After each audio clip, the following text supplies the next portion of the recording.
Hi, I'm Giles, the Technical Director of Havilah Resources. For those of you who weren't able to attend our AGM during the week, I thought today I'd give you a brief rundown of the technical review presentation that I gave. We've entitled it Realising Stated Objectives because in 2025 we did manage to achieve quite a number of our stated objectives. Just to remind you what our objectives are, primarily, it's to maximise returns to shareholders by attracting investment partners for our advanced projects like Kalkaroo and Mutooroo, and to sell down equity interests in those projects where we can get fair value, and in the process arrange funding for them. And the second plank, of course, is to make new exploration discoveries on our large and highly prospective Curnamona Province mineral tenement holding. So how did we score on that front? Well, the highlight for the year, after a lot of effort, was reaching agreement with Sandfire Resources Limited, who are a successful Perth-based international copper miner, for the advancement of the Kalkaroo Copper Gold project. We also significantly enhanced the Mutooroo project via a 7,500 metre drilling program with our partner there, JX Advanced Metals Corporation, who are a major Japanese smelting and refining group. We had exploration success in confirming significant mineralisation in the vicinity of Kalkaroo, namely Johnson Dam uranium project, and also up here at Crosius, where we found significant tungsten and beryllium, plus gold, copper. We also achieved the best drilling results yet from our Mingary mine prospect, which is located southwest of the Mutooroo deposit. And I'll explain a little more about each of these points in the following. Turning first of all to the main highlight for the year, the Kalkaroo proposed transaction. Sandfire and Havilah signed a binding term sheet for the Kalkaroo proposed transaction, which was announced to the ASX on the 13th of November. And this proposed transaction comprises two related parts. Part one is primarily on the advancement of the Kalkaroo project, which lies within the granted mining lease area. This area here, defined by an open pit design, conceptual open pit design here. And under that, Sandfire would fund and manage the completion of a new pre-feasibility study for Kalkaroo. And that would earn them the right to acquire 80% of the project and to fund the subsequent development of Kalkaroo if feasible. Now, in detail, it consists of two stages. Stage one, which is an initial upfront payment of $105 million, comprising 70% Sandfire scrip and 30% cash. And the aim is to complete a new PFS within 18 to 24 months, including a minimum commitment for 20,000 metre infill and extension drilling program at Kalkaroo, which is to upgrade the existing resource and to also test for extensions. And the upfront payment is subject to signing a definitive agreement, which we're working on right now, and Havilah shareholder approval. Stage two consists of completion of the new PFS, or at any time within 24 months, a payment of a further amount of $105 million in scrip and cash consideration, which would enable Sandfire to then acquire an 80% interest in Kalkaroo. And Havilah's interest, 20% interest, would be free carry to a final investment decision, and thereafter Sandfire would loan carry Havilah's share in Kalkaroo, and that would be repaid from future Kalkaroo mining project cash flows. So that is concerned entirely with the Kalkaroo project, which is located southern end of our main large tenement block. The second part of the proposed transaction is the Exploration Strategic Alliance, and that is related to all of the exploration licenses that Havilah holds within the highly prospective Curnamona province.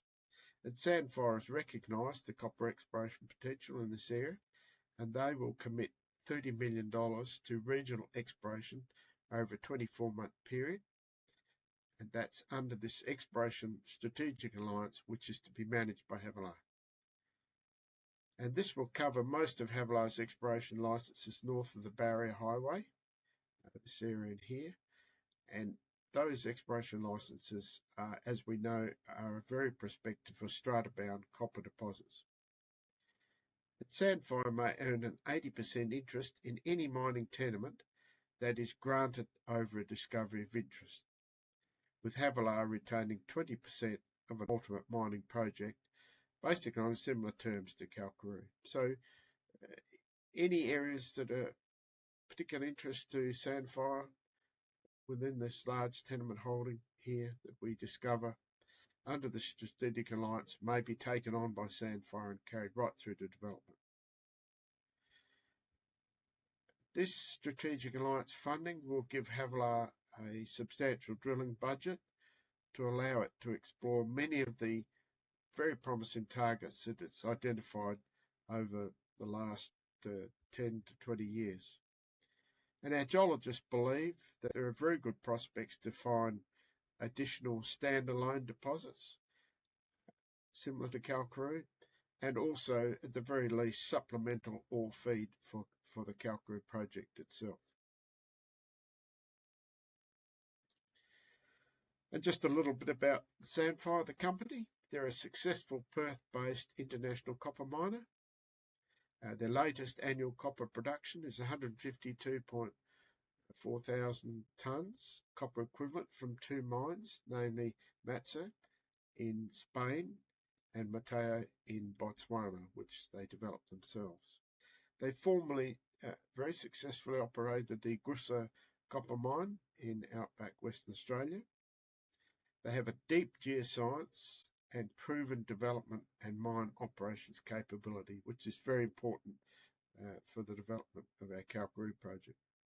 They have a proven ability to fund new mine developments and to execute them on budget and on time. They have expressed a preference for developing a mine in South Australia, which they recognise as a high quality mining jurisdiction. Now, the key question is how will Havilah shareholders potentially benefit from the proposed transaction with Sandfire Resources? Initially, this will be by an immediate return that would be realised via the non-refundable $105 million upfront payment, which will be paid following signing of the definitive agreements and shareholder approval. Following this, Sandfire will fund a comprehensive new PFS that will include a 20,000 metre drilling program, and that could result in considerable value uplift for the Kalkaroo project. And Havilah shareholders will share in that value uplift via the free carried, 20% free carried retained interest in Kalkaroo. Additional return would be realised by the second stage, 105 million scrip and cash consideration to be paid by Sandfire, conclusion of their earning phase. And then there's 30 million funding under the Exploration Strategic Alliance that would allow acceleration of the regional exploration with the aim of making new value-adding discoveries and delineation of new resources. And as I've mentioned, Sandfire is a proven copper mine developer and operator with a highly skilled team that Havilah will work with to progress the Kalkaroo project. Approval for the proposed transaction will be sought from Havilah shareholders at a general meeting to be held before the end of January 2026. And we are currently working on the relevant notice of meeting and also the definitive transaction agreements for the Kalkaroo proposed transaction. Turning now to our other advanced project, Mutooroo. During the year, JXAM funded a 7,500 metre drilling program that successfully extended the mineralisation beyond the current resource and obtained representative massive sulphide ore samples from metallurgical test work. So we drilled particularly in this northern area. This is the current resource, the part of it at least, of the Mutooroo deposit. And so we drilled up this northern end here to extend the resource, but we also did some drilling within the existing resource envelope, which was very confirmatory of Havilah's earlier drilling results. The metallurgical samples that were obtained from this diamond drilling validated multiple flow sheet options and also confirmed Havilah's previous metallurgical test results. One of the things that we did, which gave us considerable confidence going forward, was downhole electromagnetic surveying from the deeper holes we drilled during this program, and that identified quite large conductive plates below the existing resources. So we're very hopeful that further drilling will extend the mineralisation depth and out in this northern area here. And one of the key achievements were significant drill intercepts, which are outside of the Mutooroo resource. As I mentioned, at the northern end, this is the current boundary, northern boundary of the resource, different categories, measured, indicated, inferred.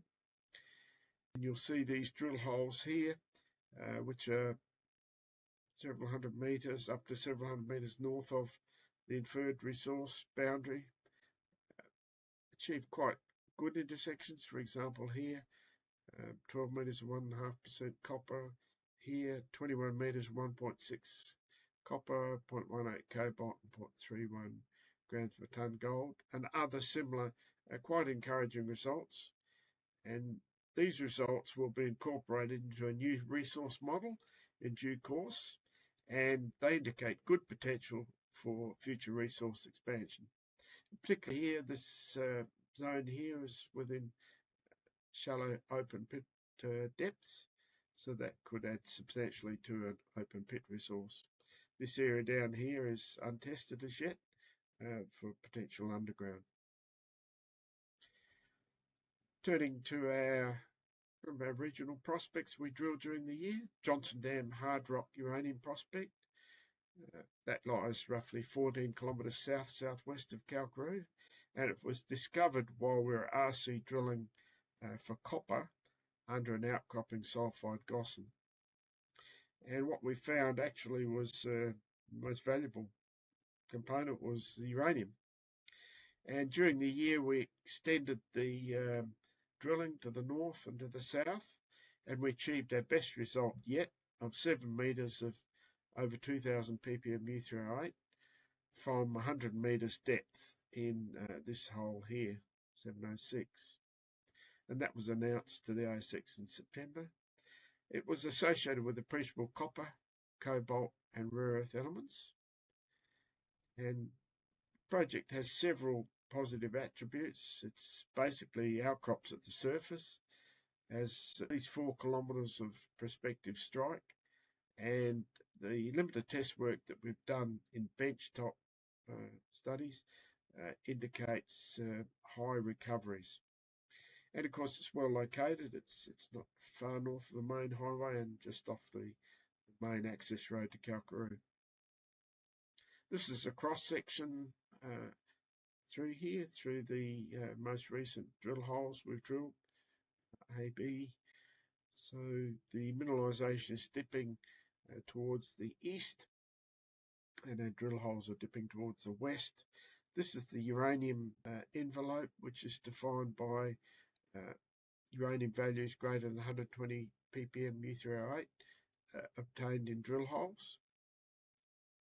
And it lies at the boundary between a carbonaceous peatite hanging wall and a magnetic footwall, and we have our what we interpreted as our Kalkaroo K2 prospective horizon sandwiched between these two major rock types.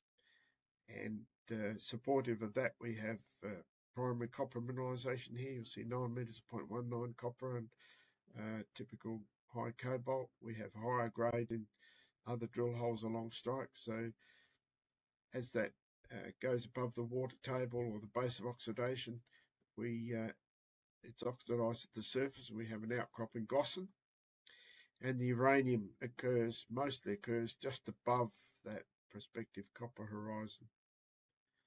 So it's adjacent to a major regional granite, which may have been the source of the mineralisation. And the uranium we see in the drilling occurs in both fresh rock and in weathered oxidized rock. It's associated, as I said, with appreciable copper and cobalt, and remains open at depth and along strike. Crosius prospect lies roughly 20 kilometres north of Kalkaroo, and a previous best result there was 20 metres of 0.54% copper in an earlier Havilah RC drill hole. And during the year, we completed a 14-hole RC drilling program. We intersected in that 35 metres of over 1200 ppm tungsten, which is potentially economic grade, plus 16 metres of 167 ppm beryllium, which actually is a very valuable metal and in fairly rare supply at the moment. Plus we achieved 10 metres of 1.76% gold in one drill hole. And typically in all these holes we have long intervals of low grade associated copper. It's an iron-rich skarn-style mineralisation adjacent to a granite contact. The granite sits in here. This is a magnetic image. This is more magnetic rocks here associated with the magnetite skarn at the margin of the granite. And the mineralisation we're finding, the tungsten, the rare earths, the beryllium, gold, copper, is all associated with this skarn mineralisation at the margin of the granite. And the key to the future development and exploitation of the Crosius prospect is where the copper, the gold, and the critical minerals, but particularly tungsten, can be economically recovered. And that's going to require quite a bit more metallurgical testing, but so far so good. It's certainly a very interesting area with a high elevated results for a variety of elements. Mingary mine prospect, that lies about 16 kilometres southwest of the Mutooroo mine area, and it's within trucking distance of Mutooroo, or a future conceptual sulphide ore processing plant at Mutooroo. And during the year we achieved our best drilling result yet at the very southern end of this Mingary mine prospect lode horizon, which was 49 metres of 0.69 gram per tonne gold and 0.33% copper for 120 metres depth. And this was part of a 12-hole 1764 metre RC drilling program we carried out. And previous results here, this was previous round of drilling, 30 metres of 0.43 copper and 0.64 gold. And so what we did was progressively test this lode horizon, which outcrops at the surface, further progressively south. You can see the scale here. We're looking at roughly 2 kilometres. And over that 2 kilometres, we have quite substantial and very encouraging grades of copper and gold. And southernmost drill hole is still in mineralisation. So this is a potential additional source of copper gold ore for the conceptual processing plant at Mutooroo if we can establish a continuity and sufficient resource for an open pit. At this stage, the mineralisation is open down dip and also both ends along strike. Partner exploration. As you'd be aware, we have two junior companies, namely Havilah Resources and Havilah Earth, who are looking at different parts of our highly prospective uranium areas in paleochannels, which cut through our tenement holding. And The expenditures of both these companies, Cobra and HRE, have added significantly to our expenditure commitments required for our tenement areas. And Cobra Resources have continued to report encouraging results from the Oban area, and they've found and delineated 2 new very encouraging prospects, namely Berber and Chivas, which they've reported on. Simply heavier earths down the Radium Hill project, their rock chip sampling has shown very encouraging, in fact exceptionally high grades of uranium, scandium and rare earths. And there's a lot more work to be done there. Havilah retains a 20% free carried interest until completion of a feasibility study on all of these areas. And in the event of exploration success, Havilah retains equity interest in both companies. So that's the concludes our resource, or at least technical review, the AGM 2025. If you have any questions, please don't hesitate to contact me or check our website for further information. And as it's the end of the year, we at Havilah wish you very peaceful and enjoyable Christmas and prosperity and good health in 2026.